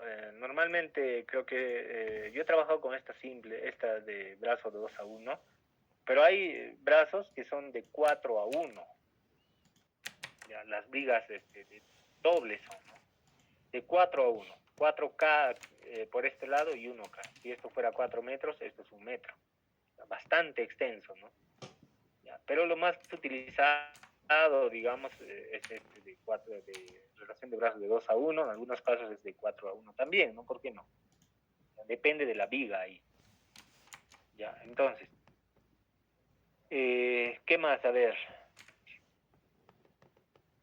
Esa es la constante, depende de eso, pues, ¿no? Si es que, por ejemplo, tu viga tiene una relación de brazos de 2 a 1, ¿cómo puedes identificar si no tienes las especificaciones de la viga? Estas son las especificaciones de la escuela. La escuela tiene esta viga, es la viga de la escuela, ¿ya? Entonces, es relación de brazos de 2 a 1, entonces, tú mides acá cuánto tiene hasta este punto de apoyo, el punto central, no es central, ¿no? El punto de apoyo, hasta el pivote, ¿no? mide, digamos, acá 2 metros y acá mide 1, entonces es relación de 2 a 1. Pero obviamente no va a ser esa medida de 2, pues, ¿no? Acá, si la longitud total es 3.7, acá debe ser un 2K más 1K. Pues, ¿no? ¿Cuánto saldrá ahí la longitud? Esa relación tienes que mesurar. No es difícil tampoco, pues no, tampoco está al milímetro, sino hay que fijarse simplemente si esa es la relación que tiene. Corrección de unidades para milímetros. Hay otra corrección también, que se llama corrección estacional, ¿no? En algunos casos, algunos autores le llaman así. 1.1 para este caso. Entonces, ¿cómo sería la deflexión simple acá? 24, ¿ya? Menos 0 por 2. ¿Ya? Acá dice la lectura inicial, pero este se entiende como la lectura máxima, ¿ya? Digamos, no hay que hacerse problema por esto, ¿ya? 2, 1.1. Ese es el producto que se debe aplicar, ¿ya? Si es que acá tú aplicas esta deflexión, ¿qué es lo que va a suceder? Te va a dar un signo negativo. ¿Qué quiere decir esto? También se puede interpretar así. Esta es la superficie y es para abajo. Es una deflexión negativa, ¿ya? Pero tú lo puedes tomar como positivo, pues se sobreentiende, pues, ¿no? Que es hacia abajo, ¿no? Calculamos el promedio aritmético. ¿Ya? Eso es para cada deflexión. Ya, estamos para cada deflexión. Entonces tú restas este L máximo menos el 0, L último menos el primero, último menos el primero, multiplicas por 2 y por 1.1. Ya tienes la deflexión. Simples, ¿no? Deflexión simple. ¿Cómo determinas posteriormente el cálculo promedio aritmético de la deflexión media? Ya se acuerdan que la deflexión característica, esto nos estamos pasando unos cálculos, pero se acuerdan que deflexión característica era de deflexión media más un factor K, digamos, por la desviación estándar, ¿no? Ya se acuerdan. De eso se obtenía. Este valor se supone que depende del grado de confiabilidad, 95%, y eso depende del índice medio diario anual, ¿no? Y este valor ya te da, por estadística se puede conocer, ¿no? Entonces lo que tienes que hacer tú es reemplazar en la ecuación, sumar todas las deflexiones y dividir entre el número de deflexiones que tengas, en este caso 20. ¿Cuál es el promedio? 56.76, ahí está, es la deflexión media. Ya tengo este valor de acá, ¿ya? Hallamos las desviaciones estándar, la desviación estándar. ¿Cómo se determina? Se determina restando esta deflexión menos el promedio, ¿no? Eso elevando al cuadrado, ¿no se acuerdan? Lo elevo al cuadrado y tengo esto y hallo su sumatoria, ¿no? Entonces sale 1177.009. Cuando mis números de datos es menor a 30, yo utilizo esta ecuación, ¿no? Esta ecuación de acá. Pero cuando es mayor a 30, esto ya no va, el menos 1, ya no va, es solamente sobre n. Eso es parte de la estadística. Para determinar desviación estándar, en el curso de estadística habrán hecho eso. Es solamente aplicar esta ecuación. Y mi desviación estándar es 7.87, ya, para este caso. Entonces, la deflexión característica, ¿cómo se determina? El promedio más, considerando este factor, no sé si a qué confiabilidad corresponde. Ya, acá no está ese detalle, pero esto se supone que obedece a un factor de confiabilidad. Directamente ya está acá el valor, ¿no? No está la explicación, digamos. Pero ya saben de dónde se obtiene. Reemplazando la fórmula, ¿no? Reemplazando la fórmula tenemos deflexión característica de 66.85. ¿Qué les decía? ¿Qué unidades? Lo que no habían preguntado. Por 10 a la menos 2 milímetros. Ya, esas son las unidades. Ahora, acá, ¿cómo vas a obtener la deflexión admisible? Esa es tu deflexión característica de ese kilómetro analizado. El manual, lo que ya les había dicho, ¿no? La ecuación de Conrevial, ¿no? Concesional de Conrevial, ¿no? Consorcio de Rehabilitación Vial, es su significado, propone, y a la vez esto se encuentra en este manual de carreteras, esta deflexión, lo que les había mostrado al inicio. ¿no? Que está en función del ESAL. Para este caso, en esta carretera el ESAL era 0.435 por 10 a la 6. ¿Por qué así? ¿Por qué no la ha puesto, ingeniero, 4.35? Porque recuerden que tiene que estar en unidades de millones, ¿no? ¿Se acuerdan? Sí, ¿no? En millones. Entonces el valor de n va a ser 0.435 nada más. Eso nada más. Porque es en unidades de millones. 0.435 nada más. Y se hace la operación y se obtiene una deflexión admisible. Acá está, ESAL en millones de 127. ¿Ya? Ahí está, 127.5 por 10 a la menos 2 milímetros. Esa es la deflexión admisible, obtenida con esos datos. ¿Ya? Y finalmente, bueno, tenemos el formato de cálculo ya completo, digamos, para ver, en este caso podemos comparar 127.5, ya, ¿cuánto nos ha dado en el resultado? 66, ya está bien, pues, ¿no? Está bien, porque es menor a ese admisible, ya, pero vamos a ver, ¿qué más? A ver, ¿qué más? Ya, por ese lado estamos bien. Ahora, las lecturas de campo, el reporte de campo que se ha obtenido, ya su encabezado, todos los demás datos, presión de inflado, 80 libras, lo que te pide el ensayo, pues no, el camión tipo C2, bueno, no va acá, relación de brazos sí va, peso total del eje posterior, 8.200 kilogramos, que es 8.2 toneladas, fecha de realización, el factor de corrección, ¿no? Esos datos se pone ahí, ¿no? Acá están los números, ya está un poco más grande esto, acá sí se nota. El radio de curvatura, ¿se acuerdan que les he mostrado una ecuación? Se aplica esa ecuación simplemente y te da acá, ¿no? Los radios de curvatura. Deflexión sin corregir, ahí están. Deflexión sub 2, que ya obedece a esta otra lectura. A las siguientes lecturas, ¿no? Hasta que tenemos... esto en realidad es de 25, ¿no? Deflexión a 25 centímetros, que se saca con esta lectura. Deflexión a 50 centímetros, a 75, a 100 centímetros. ¿Ya? Este D sub 0 se supone que es el máximo, pero sin corregir. Deflexiones corregidas ya se tiene que afectar, se supone por 1.1, por esta corrección, pues, ¿no?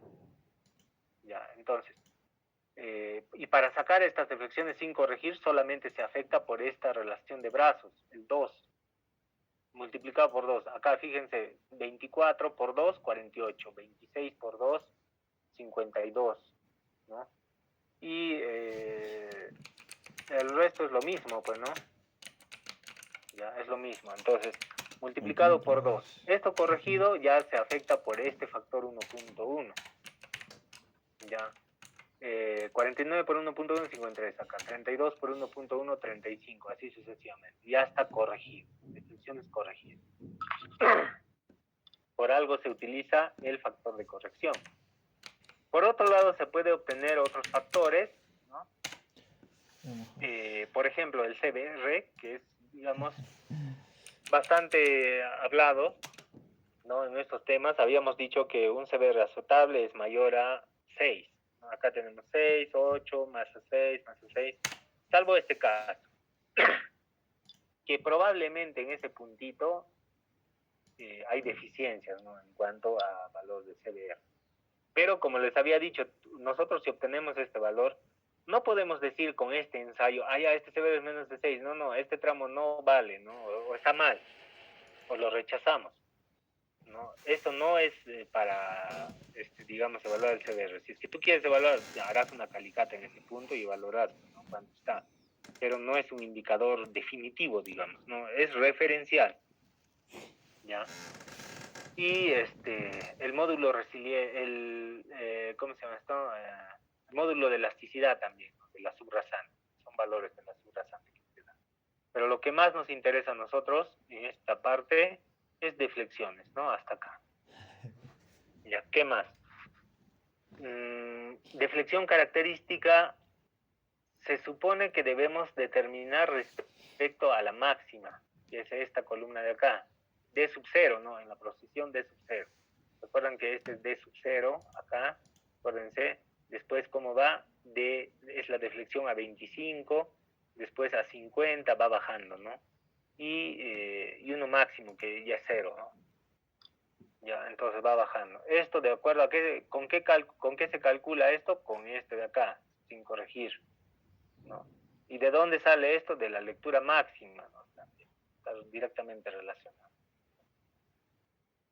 Ya, de eso se trata. Ahora, acá tenemos datos. Por ejemplo, en la máxima de flexión acá tenemos 72, el valor máximo. El mínimo que nos ha dado es 41. El promedio, 56.76. Son datos que ya salen de los resultados. Desviación estándar, 7.87. Coeficiente de variación, 13.9. Para otro tipo de análisis nos puede servir ese coeficiente de variación, para ver si nuestros datos están dispersos. Son datos estadísticos, ¿no? Incluso la desviación estándar tiene su interpretación, ¿no? Tiene interpretación. Mientras menor es el valor, es mejor y todo eso, ¿no? Deflexión característica 66.85. Ahí está. Eso es lo que se compara, pues, ¿no? Con esta deflexión máxima. Si está bien o está mal, ¿no? Entonces, esa es la comparación. Ahora, si es que hacemos con ese propósito, nosotros podemos añadir una columna acá. Si está bien el ensayo, pasa, digamos, el ensayo observado acá, ¿no? Pasa observado, dependiendo de los datos, de nuestros resultados que nos ha dado acá, ¿no? Ya. Y en general, de todo el tramo, si sacamos su deflexión característica, está bien. Es menor que la deflexión máxima admisible. Ya, esos datos. Y los demás son pues datos estadísticos, ¿no? Datos estadísticos. Resumen deflectométrico en el carril derecho, resumen deflectométrico en el carril izquierdo, cómo se han comportado los datos, cómo ha sido su deflexión característica, su radio de curvatura. Estos, como esta investigación, son otros datos, ¿no? Que se muestran. Resumen deflecto en ambos carriles, ya. Ya, esto es así. El eje de la carretera, este es el reflejo, digamos, del lado izquierdo, a ver cuál, en ambos carriles, no sé cuál de los lados es, ya, pero es así. Esta es la deflexión y por el otro lado es así. Es un espejo, ¿no? Es un espejo. Entonces, lo que está sucediendo es que más o menos a 100 centímetros del eje del ensayo está ocurriendo una deflexión de 7.48. En el eje central 58.57, que es la deflexión acá de sub 0. No, avanzas un poco más, el D25 es 42.02, el D50 es 25.82, ¿no? El D75 15 y así sucesivamente. Y hacia este lado se supone que es lo mismo, pues, ¿no? Es lo mismo, las mismas alturas. Y el vehículo ha estado en esta posición, pues, ¿no? Sobre eso. Y se ha obtenido esa deflexión. Esto me parece que es el promedio o es en un solo punto. Se puede hacer esto para cada punto y en promedio también, todo el tramo, digamos, cómo se ha comportado, cuál es lo máximo. Y esto igual, pues, ¿no? Acá también se refleja hacia el otro lado. Y esos son los datos. Esto es deflexión, ¿no? Y esto son los datos, ¿no? Hacia la derecha, 25, a 50, 75, a 1 metro. Cómo se ha comportado. Y se supone que más allá todavía está el cero, ¿no? A cero llega también. Ya, a ver, ¿qué más? Nada más. Eso es todo, ¿no? Ya, eso es. Entonces, ustedes también de igual manera que han hecho del IRI, pueden hacer un formatito nada más, no les voy a pedir más, porque el resto ya conocen, ¿no? Ya saben cómo sale como el IRI, pues, ¿no? Si es que tuvieran bastantes tramos, digamos, ¿no? Para analizar. Ya, pero este es un tramo de 1 kilómetro, nada más pueden hacer lo mismo, de 1 kilómetro, y para obtener los datos pueden asumir este número de ejes equivalentes y comparar con la deflexión característica y una breve interpretación también. ¿Cómo interpretan, por ejemplo, acá? Que se tiene que la deflexión característica es 60 y tanto, comparando con la deflexión admisible, es mucho menor, por lo cual se estaría cumpliendo de sobremanera, ¿no? O se estaría cumpliendo satisfactoriamente el requerimiento mínimo, ¿no? de control de calidad, digamos, algo así. Salvo en casos puntuales, ¿no? Eso puede imponer si es que acá alguno de estos estuviera por encima de 127, pero no hay, pues, ¿no? En todos los casos se puede poner. En todos los casos están están bien por encima, pues, ¿no? Las deflecciones. Estas deflecciones en ni un caso, fíjense, es mayor a 127. O sea, están bien, pues, ¿no? En cuanto a su evaluación estructural. A su evaluación estructural. Eso nos da, pues, ¿no? La lectura de deflectometría. ¿Ya? Evaluación superficial ya nos da lo que es el ensayo de IRI también, ¿no? IRI y el PCI también, ¿no? Para ver cómo está en la superficie. ¿Ya? Esto es estructural. Nada más. Eso sería ya como tarea, digamos, ¿no? A ver, acá. Van a ser similar a esto, ¿no? Ya. No les voy a pedir el deflectómetro porque ya esto bueno, se presenta como resultados, es simplemente un gráfico, ¿no? Solamente esto, ¿ya? Ya, pero ¿de qué se trata el deflectómetro? ¿No? Pueden, por ejemplo, graficar por un lado de las deflecciones, por el otro lado las progresivas, de un reporte, digamos, en este caso está de 10 kilómetros, ¿ah? Ya, este es otro ejemplo, no es el que les he mostrado, ahí está por kilómetro, ¿no? Acá es 10 kilómetros, ¿ya? Y su deflexión máxima era 110, ¿no? Admisible, y la deflexión característica ha dado 105, ya muy próximo, ¿no? 105 ha dado, ¿ya? Entonces, acá estaba ya por superar, digamos, ha estado al límite, ¿no? Al límite. Entonces, es la diferencia. Acá se han evaluado para los 10 kilómetros, exacto, para todo, y se ha sacado una sola deflexión característica. Y si acá, por ejemplo, ingeniero, y si existiera algún puntito, ¿qué pasaría, no? Un puntito, por ejemplo, acá, deflexión característica se calcula de acá. 110 es lo máximo. No, 110, 110, no hay 110, 106 acá. 110, acá me parece que sí. Ya, máxima, 110, ¿no? Ese debe ser. Esta debe ser la lectura. Justo es 110, lo permitido. Si hubiera sido más de 110, 111, ahí no se permitiría, ¿no? Lo que me refería es, digamos, en su control de campo, si ustedes están en supervisión, acá tendrán que agregarse una columnita que dice, acá, digamos, condición pueden ponerle, ¿no? Cumple, todo cumple. Si es que hubiera acá uno no cumple, si es que fuera acá, a ver, por ejemplo, si es que esto yo lo fuerzo 111,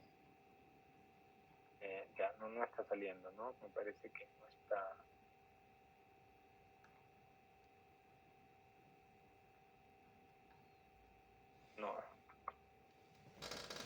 No está jalando de acá, a ver, 120. Ya, ahí está. Está con otro valor seguro, ya. No cumple así, ¿no? ¿Qué es lo que sucedería ahí? De repente ustedes le pueden poner uno así, que no cumple.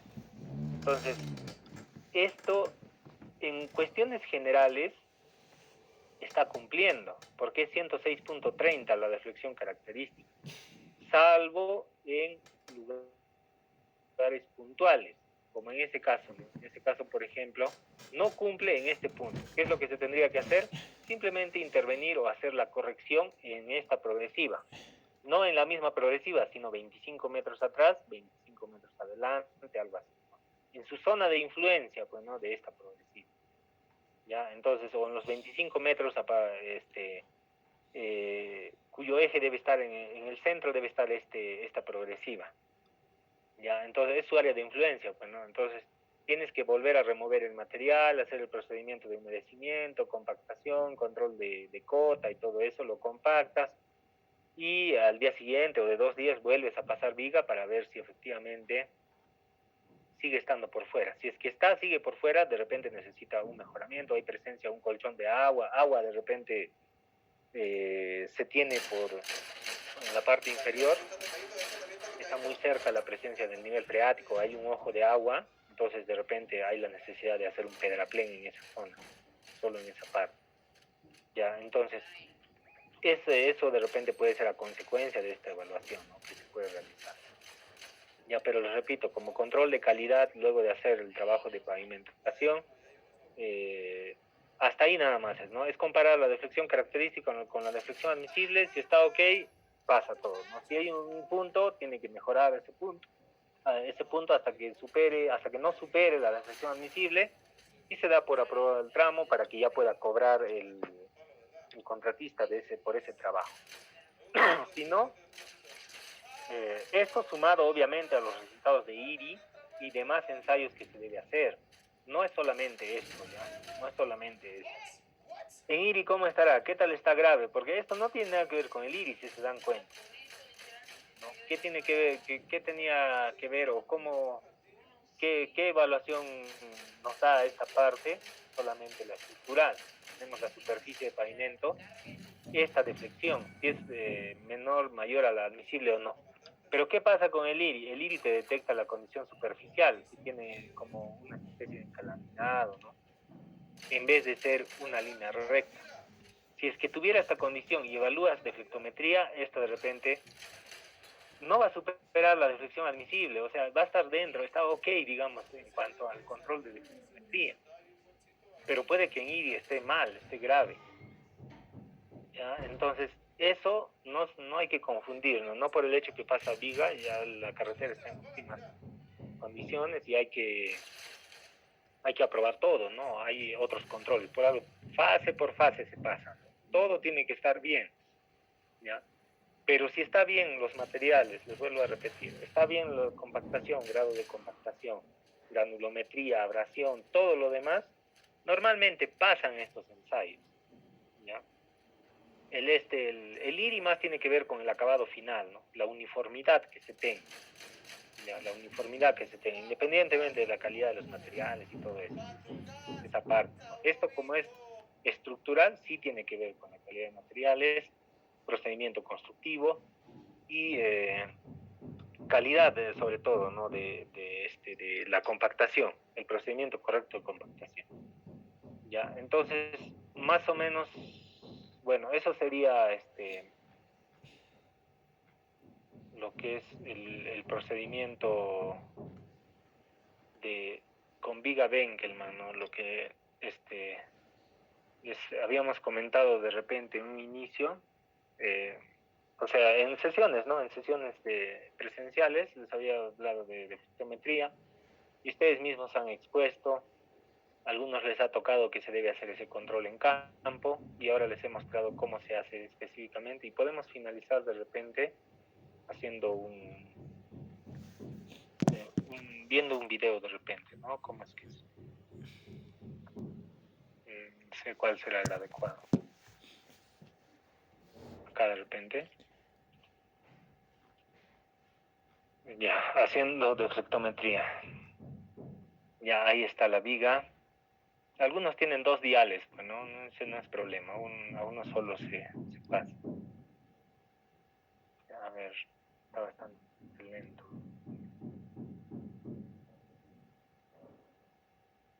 Dura bastante eso. Ya, mientras tanto voy llamando lista, ya. Ups, está lento mi internet.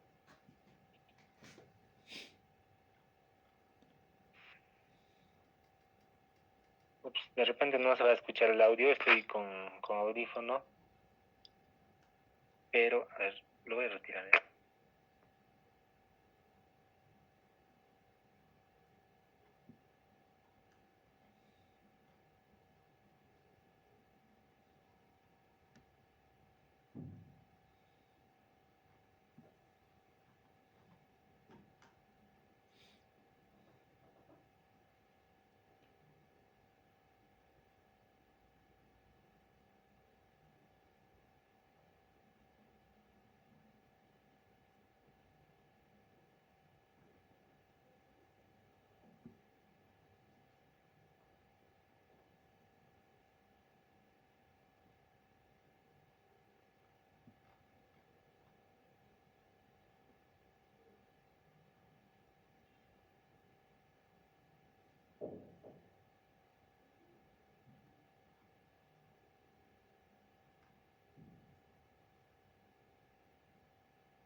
pasamos a retirar. Bueno, no lo tengo calificado todavía sus exámenes, apenas lo tenga ya vamos a quedar fecha para dar la recuperación y hagan este trabajo, no se sorprendan si en la evaluación les tome una pregunta de cada uno, un IRI y una de viga. Cheque, está lento. Estos videos están haciendo colgar.